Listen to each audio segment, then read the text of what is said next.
This is ChangeMakers with Katie Gore, finding the right solutions for the affordable housing community.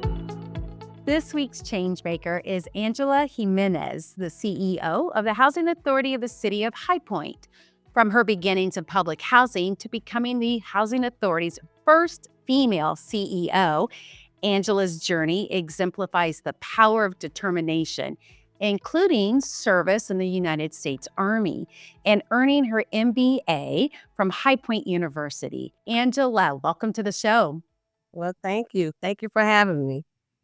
I am having such a great honor to have you here because you are exemplifying so many things that the women of Naro and female leaderships, and I want to start us off right there from the beginning. You may not say, hey, I'm the first female CEO, but this really is an accolade for who you are and your leadership. Would you mind starting us off and just reflecting on your journey to becoming the CEO? Well, it's been a long journey. I didn't anticipate that I would be landing at an organization which was responsible for where I was reared. I actually came to the High Point Housing Authority as an executive assistant for the first African American CEO. And in that process, I was able to learn a lot because he expanded my opportunities to assist him beyond just an executive assistant.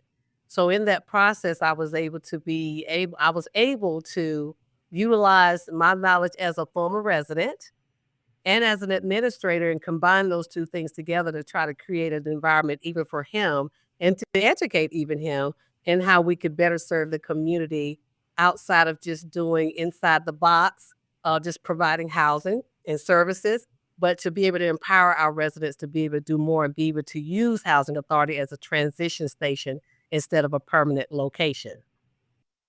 So you started as an executive assistant and your path was from there to CEO, I'm sure with lots of promotions and self-development.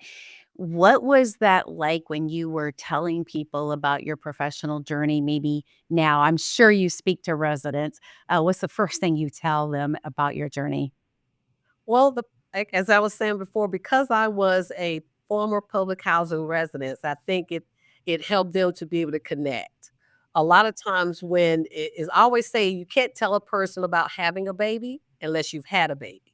So sometimes it's a lot easier for you to communicate with somebody who has like experience. Because I was a former public housing resident, I could relate to a lot of the things that they were talking about. And I was more validated with them because I would say I grew up in all these communities right along with you. So if I can take these steps and do what I'm doing, you definitely can do the same thing. Right. And how does that impact how you handle resident programs now? Um, because I take everything from the perspective as a resident. What did I need as a resident that the agency did not provide? Or Mm, what did I need as a resident that the agency actually did provide?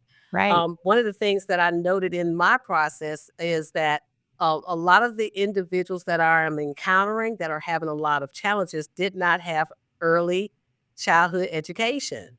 That was one of the things that I noted. A lot of my employees that were former residents, all of them had early childhood education. So one of the things that I'm trying to implement back into our community is early childhood education. If you don't have a good start from out of the box, is you're always working to catch up. So we have put programs and services starting from 0 all the way up to our most elderly resident, which is about 94 years old, to be able to educate them where they are so they can be prepared for the next level. Excellent. And education is such an economic mobility. And like you just mentioned, it's going to be able to give them that next step up. I am interested to hear what's going on in the affordable housing market in High Point. Like, tell us the state of housing and what the market conditions are like. Tell us a little bit about High Point, too. Yeah. Well, High Point has a need or has a shortage of about 10,000 affordable housing units within our city. Last check, we had about 140,000 people within our community. As far as the housing authority is concerned, as we are working to bring people up to a level of, we call it leveling up, to a level that we can help them to transition to the private market. But there's nowhere for them to go in the private market. We need more affordable housing. So the city is crafting different types of scenarios in which we can try to find ways to promote more affordable housing within our city. And what's that housing look like? Is it multifamily, multi-stories? Is it individuals? Like, or is it just doesn't matter, all of it's needed? What is your All of the target? above. All of Okay. the above, all of the above. But the main thing is decent, safe, and sanitary housing. We have Wow. a lot of old housing stock within our community. And most of the housing that's in our community is owned by someone who don't currently still live in the community, but they're renting the housing in the community. So the city has taken a strong stance on making sure that the housing that is in the city meets minimum housing codes. They're decent, they're safe, and sanitary. But the problem that escalated already the shortage of housing within our city is COVID. When we had the moratorium, there was a lot of landlords that could not evict during that period of time. So after that, we also had a lot of companies or individuals coming in buying up a lot of the housing stock, Mm. and that caused the rents to increase. So a lot of our residents within the housing authority who were living in these apartment complexes that was $800 in the rent that met the payment standard for the program, the rents went up to 12, 13, 14, $1,500 for even a two-bedroom, so that priced them out of those units. So that further escalated individuals not finding affordable housing within the community. Hmm. What's High Point known for? What are some of the businesses? What's some of the economy pressures that's going on there? Well, this is a town that was built on hosiery and furniture. Okay. So therefore, a lot of at the educational level for a lot of the people within our community was to the level for hosiery and furniture. Unfortunately, the hosiery mills have pretty much phased out within our community, and a lot of the furniture companies has phased out. So a lot of our clientele for the housing authority are in retail business or the restaurant business. So what we're trying to do now is try to cultivate an environment so that they can become licensed beauticians, barbers, entrepreneurs. So we're trying to create an environment that they're going outside of the box and creating their own jobs to be able to generate revenue so that they can move out of housing and into the private market. Better yet, even buy a home if they're able to. What was it like when you were growing up in public housing, and what is it like today for people? Like, is there a difference in the types of buildings? Are they the same buildings? Is there a different part of the community? Like, has there been a change in that time, or are you still with the same housing stock and the same location? Does it look and feel the same as it was when you were growing up? No. Actually, I started working for the High Point Housing Authority on April Fool's Day. I always make jokes about it. April Fool's Day, 2003. One of the goals as when I transitioned into the position of CEO was that I wanted to create an environment where people who visited our community could not tell what was public housing and what wasn't public housing. The old barrack style housing is one of the things that stood out, or if the communities were not maintained to a certain level, you can ride through any community, any city and can determine that must be public housing. Um, I'm happy to say in our communities, most people think city properties is public housing and not public housing as public housing. Because we try to do a high level of maintenance on our community, we try to do programs where our residents are involved in the beautification of our communities. We have done at least two development projects, one of which was the former Clara Cox Homes and Daniel Brooks Homes. The Clara Cox Homes and Daniel Brooks Homes were the two public housing developments that was built during segregation. One, Clara Cox was for, and I like to use flavors instead of colors. Clara Cox was for the vanilla people, and Daniel Brooks was for the chocolate people. So Daniel Brooks was one of our most recent developments. This is the one that I had to work with from beginning to end. It was a 250 unit development that was named after Reverend Daniel Brooks, who was a prominent person back in the 1940s. The community was one of the first that had, inside plumbing, heating, and all of the amenities. So they moved from dilapidated housing into a development of public housing that was like moving into luxury. But unfortunately, over time, the community began to decline because we're not getting the level of funding that we need for public houses to maintain them to the level that we need to maintain them. So I looked at as that as two folds. This is not, even though it's a historical site per se, because it was one of the first public housing units in the community. It's time for change. So we had an opportunity to apply for grants and be able to tear down that development, and we built a new development. And the name of that development is called Legacy Ridge. And we wanted to, the community wanted to maintain the essence of the fact that that was the first African American public housing community.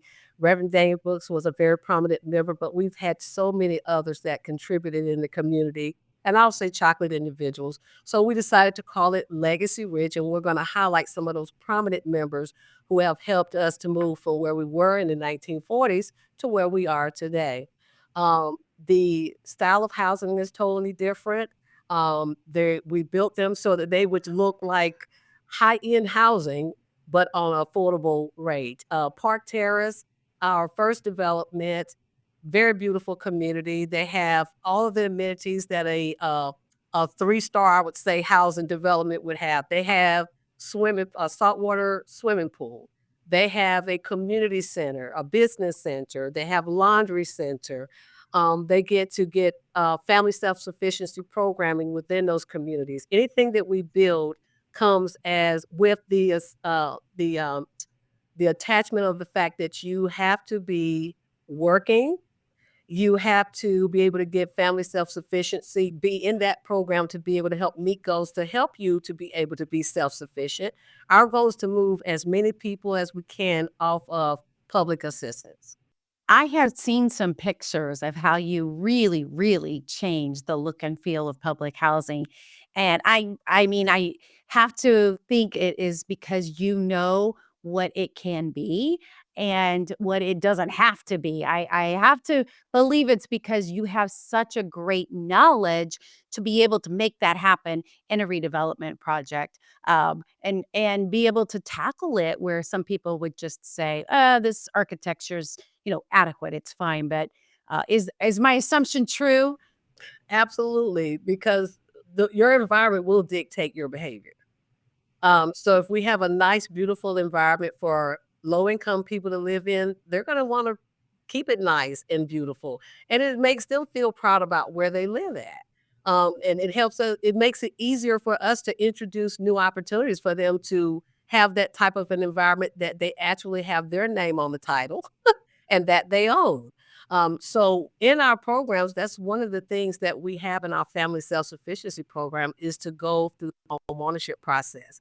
Even if you're not ready right now to buy a house, you will know exactly what you need to know when you get to that point, and we're going to prepare you. So if you decide to by the time we get to the end of the process, then we're going to walk you all the way to the closing table. So we have had many of our residents to actually go out and buy homes.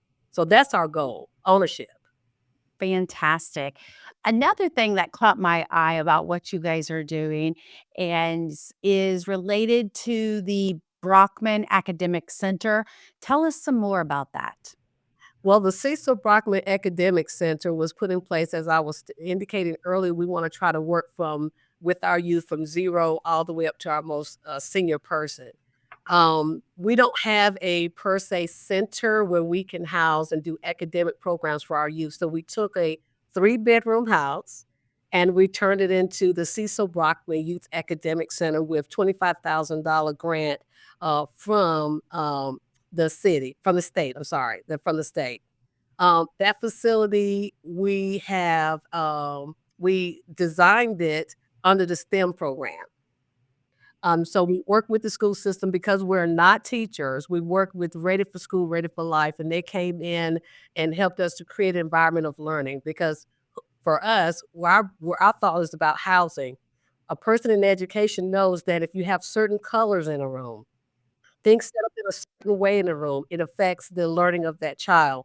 So we took the experts in the education arena to help us set up and design that location. And we also had an NFL football player, former football player, William Hayes, to create a gaming room for the kids. So that's the incentive. If you do a certain amount of reading per day, or if you bring your grade point level up a certain point, we have incentives that he put in place that the kids would be able to benefit from. We had trouble for whatever reason getting tutors. And so we found that the older kids or some of the kids who had higher GPAs in certain categories, math, science, reading, they were actually helping the younger kids or the kids who had the weakness in that area. So, in an effort to give them the benefit of that, we started a ambassador program. So the kids that have higher GPAs are coming in and helping the children who don't have the knowledge to be able to bring their GPAs up. They're spending as much time as they can with the other youth to be able to do that. So our youth educational program, right now, our kids are preparing for a STEM contest for the first in the history of this housing authority, which we're Excellent. excited about. We try to make sure the kids started a TikTok page because again, when they go to school, if they're not doing great, they're just hearing all these negative things about them, and we're trying to create an environment that's positive and that sees them and that recognizes even the smallest achievement that they're making. And the self-esteem we see go from 0 to 100 in a very short period of time. Mhm. This model is so fantastic. It's one of the many reasons I wanted to have you on this ChangeMakers podcast because I think sometimes we get stuck in that same delivery. Oh, it's the school's problem. Oh, it's the parents. They need to be engaged. And then housing authorities sometimes are reluctant to do these extras that you just described and really meet the needs of the kids who are on in the communities. And so this to me is just phenomenal that you guys offer such a balanced approach, something that's fun with the gaming and then obviously meeting those educational goals. What do the kids say to you when they have spent time there? What is it you hear from them all the time? Well, they love it. I mean, I'll say this, we try to highlight them whenever they have accomplishments. We always get a photo of them with the accomplishment that says they're a star. We put it on social media. So they love the positive reinforcement of every little achievement that they make. All of our programs are designed to teach all of our programs. We have a Camp Med program. I didn't want to have our staff spending time babysitting the children. We wanted to make sure we had something with substance that could help cultivate their mindsets. So we have a summer enrichment program. We have Camp Med. We have a lot of our kids that have gone through the Camp Med program who are now in college in med school. So we have a lot of kids that wanted to be football players and all these other things. And when we connect them with, we have what we call keeping your options open. And we have leaders from different professions that come in and talk to our kids about their professions. I think the very first session that we had, we keep the guys and the girls separated. So we have sessions for the boys, sessions for the girls, because we believe in focus. So we have guys talking to the guys and the girls talking to the young ladies.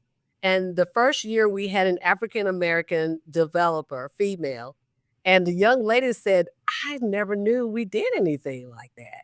So the developer then said, okay, well, why don't you bring the kids down to Charlotte and I can let them meet other architects and developers and designers and we can take them around and show them the work that we do. They took the trip to Charlotte and the kids came back and said, I want to be an architect. I want to be an engineer. So again, if they can't be what they can't see, so we try to expose them to as much as we possibly can. And we also, it's very important that kids can see themselves. The majority of our population is people of color. So we try to make sure they can see themselves in this environment. You know, they can see themselves as a judge, as a lawyer. Even though we're creating diversity within our programs, the kids have to be able to see that I can do that too. That's another thing that we try to do. We also have a youth financial literacy program. I didn't learn about finances until I was an adult, and that's after I messed up my credit. So Mhm. now we're trying to do holistic approaches with the parents and the kids. We have a youth financial literacy program. We have an adult financial literacy program. We even have a money marketing program so that we give these kids a certain amount of money and we Yeah. get real life situations. And by the time they get through the module, Did they handle these situations appropriately? Did you have any money left? Did you spend your money on the right stuff? So that helps the parents not have to say, we can't afford this right now because they've had that real life experience. So our goal is to prepare all of our population at whatever level that they are, but we're always educating them. We're always making sure if they're doing essay writings, we sit down with them. You write the essay, and then we'll go through and make sure it's grammatically correct, but we want to make sure you understand why it wasn't grammatically correct. So our every moment is a teaching moment with our families. Again, I know our primary and fiduciary responsibility is housing, Right. but I'm a firm believer in preparing people for success. And the only way we can build that foundation, we have to understand that it takes more than brick and mortar. We have to be able to create the esteem and the belief and the confidence in these individuals to know that they can do it. So that's what we're there for, and that's what we're here for. Excellent. Do you have a favorite success story that you can share with us, that maybe kid who has been at the academic center or has moved on to a career that you're particularly proud of? Well, I got a couple of those, but two that comes to mind right now is one young lady by the name of Hadassah. She's actually our 2023 Rising Star. She had a 4.5 GPA, participated in every program that we have here. She also ride horses. She's also a part of the lacrosse. Now, I remind you, this is a young lady in public housing. She did not miss an opportunity for anything that was going to help advance her in her future. Yes. So now she's in college. She's received a full ride. She's going to school to Oh, study in biology. We have several. We have another young man who received a 3.5 GPA. He plays football. He got a free ride as well because of his academic achievements. And actually, we're going to be highlighting them at our annual meeting. But those two individuals, I was just really extremely impressed. Now, with the young man um, who had the 3.5, he was working full time, going to school full time, and still participating in sports. How he did that, I have no idea, but they are still trying to come back and venture the other kids and those type things. So I love the how the staff makes sure that the students understand that you still have to reach back to help lift someone else up while you're trying to move forward and establish your life. and you are speaking some great truths here about how programming can work and how it makes a difference for that next generation, doesn't it? Absolutely, absolutely, absolutely. So we've talked about a lot of innovative housing models here, both on the bricks and sticks side and on the personal side. If you could dream for more housing models or technology that you could bring back to High Point, like what's your holiday wish list for the housing authority? What would it be?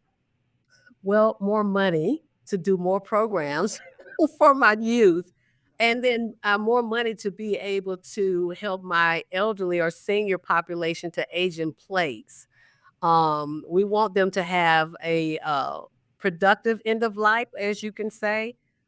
Even though our seniors are, some of them even in their late 90s and can run circles around me, I still try to make sure that we don't forget about them, that we still have programs for them. We have a senior computer program where they can go in and learn how to use a computer, how to set up social media, how to research resources.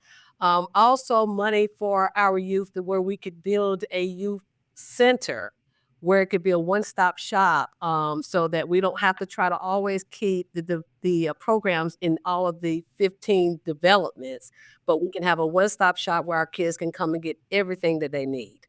Um, and I also think that more money where I can tear down the old public housing scenery, after I call it, and move it more to what we're trying to create is an environment where you cannot tell what's public housing. Okay. Yes. So switching topics here, Are you experiencing challenges related to emergencies or natural disasters or resiliency recovery planning?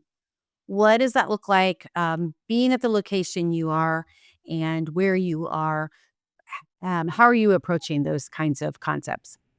Well, as far as emergencies, we luckily we have not had a lot of those that we've taken place within our area. Um, we are available, however, if any of our sister agencies need assistance with housing families, they would contact us, and if we have the availability, we definitely would be able to assist. But for us, directly, the Housing Authority in High Point, we haven't had a tremendous amount of situations where we've had to assist individuals with emergency housing. Okay, excellent. And how is homelessness handled within your community? Are you part of a community collaborative, or what's the some of the pressure and the dynamics there that you're up against? Well, we work with the COC which is continuum of care, who works with the homeless. One of our challenges is making sure the organizations that work for the homeless understand is if we only have 100 units, we only have 100 units. If we can't create an environment where we can have affordable housing for those individuals in those 100 units to be able to transition to the private market, we have no more units. So the people that are homeless, when they apply or when they seek housing with us, most times we're not able to assist them because we have very low turnover in our population. So that's why it's so important for us to try to create an environment to get the higher income people up and out into the private market. But again, where are they going to go? Post COVID, it is almost next to impossible to find affordable housing for them to transition to. Hmm. Hmm. And even with purchasing homes right now, it's become a challenge. Why you need more funding to build more and renovate more with more units, right? Absolutely. What have we missed? Something else you want to tell us about what's going on at the agency, or something else that you're particularly proud of and you know is a change maker for our industry there? Well, I think for me, growing up in public housing comes with a set of stereotypes. One, people in public houses don't work. It's a bunch of single mothers, high crime. Um, the individuals are not as intelligent as everybody else. All of these things. But what I can tell you, I grew up in public housing, and that was not my experience.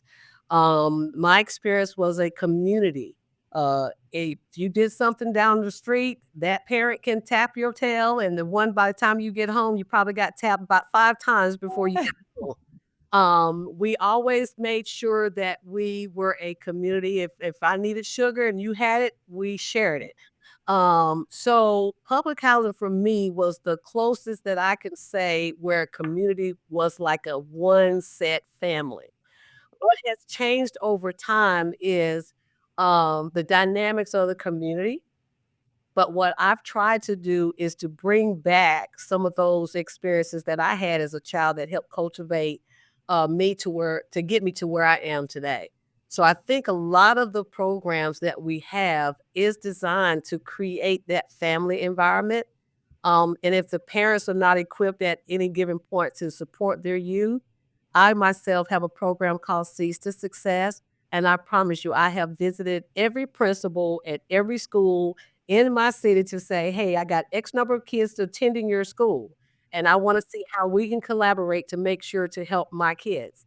I've had my staff go in to the lowest performing schools to include not just our kids to help them with reading. Because again, these are the kids that are going to be taking care of us. So we need to be not investing in bigger houses and bigger cars and all of that. We need to be investing in these kids so that when they are able at the age where they're taking care of us, they have the right mindset and the skills and ability to be able to take care of us. So I'm always thinking about the future, and the future starts with the youth that we are looking at and dealing with and working with every day. And I think sometimes they get lost in our day-to-day efforts to be able to meet the adult problems and not realizing that these kids are going to be the ones that help us solve those future problems. So that's where our focus is. My primary focus is with my youth and my seniors because we want to celebrate them for all that they've done to get us here, and with our youth to prepare them to be able to take care of us and hopefully see us the same way when we get to that place. So that's my biggest goal. I'm glad you mentioned stereotypes because it is part of all of our responsibilities who's in this industry is to continue to chip away at those preconceived notions about the people who are in affordable housing or the people who need it. And if there's anything we've learned for these last several years through this national pandemic is that everybody is really, really close and on the verge with a few short steps of needing housing or needing affordable housing or being housing insecure. And I don't think that was on a lot of people's radars before the pandemic. And so now there is a lot of conversation about affordable housing. But in some ways, it's also chipped away at that stereotype. And we need to keep reminding everybody and debunking some of those myths. Well, I can tell you when I've been homeless twice myself, so I can tell you firsthand. I was in the military and I went through a divorce. I found myself moving from a nice, beautiful home, shopping for name brand clothes, wearing the best of everything, to a two-bedroom apartment in public housing in High Point, North Carolina. So I try to make sure every opportunity I get, whenever I have to go out and do talks, that I remind people that you have to be mindful of that. You can have everything today and you can be here tomorrow. So it's so important to make sure you understand that number one, the population of the people in the community, you would be surprised of who is in the community. So all of that said to say that we all need to be mindful that where we are today, that can change in a flash. So we need to be mindful of the fact that the Bible states that we are only as good as the least of us. So if we're not paying attention to the people who currently right now cannot afford affordable housing, that's going to impact everything else. So we have to look for where there is the least to make us the greatest. That's what I see. Well, I appreciate you sharing that, and that resonates a lot with me and my own personal journey.